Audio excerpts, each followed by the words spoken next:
Good morning, everyone. This is Kosala, also known as Marventus. Welcome to MarvTV. Yes, MarvTV. Today we are in the world of Diablo 3. Of course we are, because so is the rest of the world. And as we know, Diablo 3 is a game lots of us have been waiting for. The world has been playing, commenting, reviewing, YouTubing, good God, everything you can possibly hope to do with it. So today we're going to do a review on MarvTV of Diablo 3. What is it? Is it everything we expect it to be? And the most important question, should you buy it and play it? That's where we're getting to. So let's cover the basics. It's a top-down isometric perspective hack and slash action RPG. That's what Diablo is. For those few among you who have not played the initial Diablo games 1 and 2, this is a franchise that has been running about 15 years. It's based on an extremely simple principle. Start with hero, kill monsters, get loot, level up, repeat. Now this ridiculously trivial formula has worked out immensely well for Blizzard with Diablo because the game is extremely well designed and always been extremely well balanced, kept you in it, going at it over and over again. So the first question we need to wonder about is, has Diablo 3 managed to retain the formula? Basically, yes. It has done a decent job of creating a believable world that is beautifully rendered in spectacular graphics. In order to not have spoilers in this review, this is a new character starting and level 1 in the first act. I've not gone anywhere, and I'm not going anywhere, because I don't want to introduce any spoilers in this game, in this review rather. So yes, it has lived up to the hype. It is actually a vastly better version of Diablo's 1 and 2, which is pretty much what we expected it to be. So fantastic there, no problems, all good. Now it has randomly generated maps, therefore it has a significant amount of replayability. I have now virtually finished the game with my main character, which is a monk. I'm standing in front of the room in which I walk in and kill Diablo. I just haven't killed Diablo yet. It did not take me long to get there. I'm level 31. 60 is the max level of the game. It did not take me long to get there. It goes through pretty quickly. So it is not a challenging game to play, at least not on normal mode. Now I'm about to enter hardcore modes with this character, which I will have snippets of as we go along, or perhaps even a complete playthrough. I haven't quite decided yet. But it is not a difficult game to play on normal level. So I would imagine that even if you were not a frequent gamer or have no previous experience with Diablo and the series and the franchise, you will get into this pretty quickly if you like point and click hack and slash games. The loot is cool, the maps are great, there's a nice amount of variation between acts 1 to 4, the story is kept very solidly in line, great cutscenes as always with Blizzard, engaging storyline. In fact, they've done the entire thing really well. Now what I was thinking from this game, what I wanted out of this game was also not just a failure to live up to the old game. It has managed to successfully live up to the old game, but the big question was, does it introduce anything new? No, it doesn't actually introduce anything new. If you have played the first two games, you are gonna get exactly that out of this game. It introduces absolutely nothing new to the genre.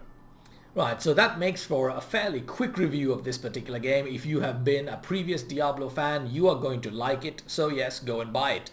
Is it going to rock your world? Probably not. It does introduce a couple of new elements to the Diablo universe that we can take a look at. So let's start with the stash. Now, we've always had a stash.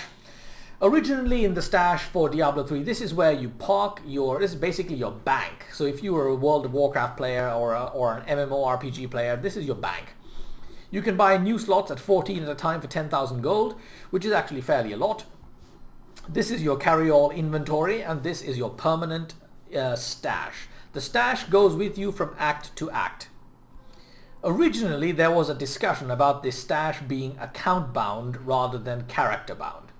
So for the record, your stash is not account-bound, so it will be a completely different stash for every single individual character you make, so there is no point in the world of retaining or saving any legendary or cool items that you pick up in your other characters for future characters, because your stash is not shared. So there we have it. Nothing much to say about that beyond that. The stash is not shared.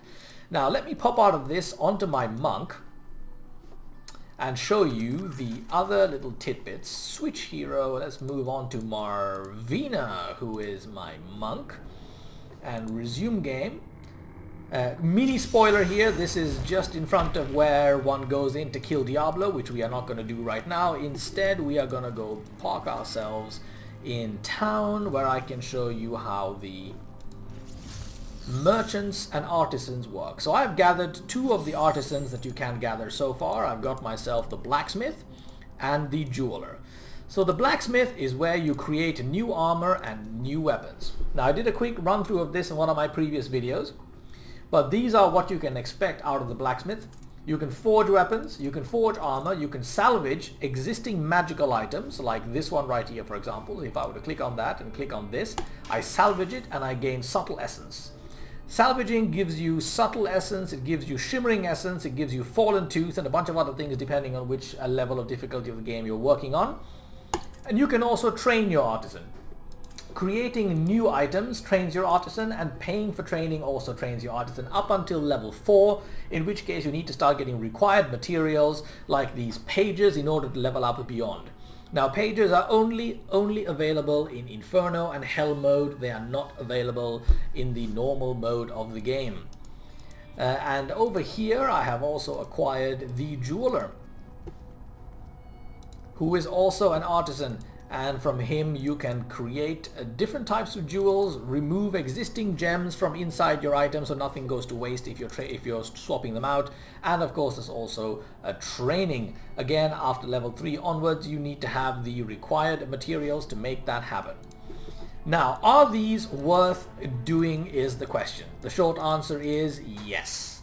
The items that you get from your different crafting options are incredibly good and complement very well any top level items you find in the game. It is absolutely worth it to level up your artisans. So definitely make sure that you'll be doing that as you go through the game. You do want to save some money to do this early on in the game, as it is quite expensive to level these up. Holy crap, here we've got the gold vendors. Let's get the hell out of this chat, leave channel, there we go. It is indeed well worth doing to level up these artisans, because you will be using these items over and over and over again. Now, moving around in the game happens in the form of waypoints. Diablo 3 does not have any kind of save game concept. It automatically saves at checkpoints and waypoints. So your quick way to walk around the place is to release and discover waypoints, and then click on them and move around from act to act. Important thing to keep in mind, until you have completely finished the game, you cannot go backwards to previous acts that you have already left. Most important thing to know about these waypoints, you cannot, they're only within that one and the same act. You cannot go back to previous acts unless you go into the loading screen, like so. 5 seconds for, oh, the drama of the loading screen. I'm leaving, and wait for it, I am gone. Right, yes, so you can go to change quest, and at any time after you've completed the game, change to any portion of any previous quest. Now, why am I saying that it has to happen after you have completed the game? That is because if I click on something here, and I click select quest, you get the warning sign that says starting a game with a new quest will overwrite your currently saved progress. It will overwrite your currently saved progress. So wait until you have killed Diablo once over before charging around the place into different options of the game. So the real novelty introduced in the latest version is the auction house. The auction house comes in 2 flavors, the regular in-game gold version and the real money currency option, which is not yet available, but essentially you can sell items for actual money. Real world money. Now, I'm not a huge fan of the idea, but you can do it. If you previously have some experience with World of Warcraft, you will know that there is a very simple auctioning system that allows you to buy and sell items. It works in such a manner that you simply pick something from your stash, you select it, you put it into the sell box, like so, and then you set a starting price and a buyout price, and then off you go. If somebody likes your price during the course of the next 48 hours after doing so, they will wind up buying your item and you get gold. And that's all there is to it, really. So fairly simple auction system. It works pretty well. I've managed to sell most of the items that I needed to sell at any given point. There was never any serious lack of demand. Most legendary items will happily go as long as you price them reasonably. Other than that, what else is there to say? I think that's pretty much it. Let me just go back to Marv the Barbarian. Marv the Barbarian, who is my first hardcore character, and I will be showing more gameplay with him in just a moment. But here we are back in town. So, in general, this game is something that all previous Diablo fans will more than happily enjoy. If you are not a fan of the genre, I don't necessarily think that this is a game that is going to wow you. It is fairly repetitive. It can occasionally get redundant. And the main attraction is the fact that you've got a character that you're leveling up with loot. Now, once you get past the game once and you start moving into Inferno and Hell modes, be prepared for a serious amount of loot grinding. There is going to be mind-numbingly boring, repetitive loot grinding that you're going to have to do to get loot in order to progress in the game and in order to get better and better gear so that you can actually progress in the game. It is a grinding heavy game, and I, for one, am not going to be bothered with it. I rather enjoyed running it through the game once. It was not necessarily an experience that I feel I'm going to be repeating many, many times. So I am going to give this game 3 out of 4 Marvs. 3 out of 4 Marvs. It's well worth the money if you're into the genre. If you're not, stay away from it. Well, and if you are a hardcore Diablo fan that is going to terribly disagree with me and tell me that this is the next greatest thing since sliced bread to enter the world, that's what the comment section below is for. Add your comments, thumbs up, thumbs down, and subscribe, because all of those shenanigans help this channel out a lot, and keep it rolling. So until next time, folks, I hope you enjoyed the review. Ta-ta.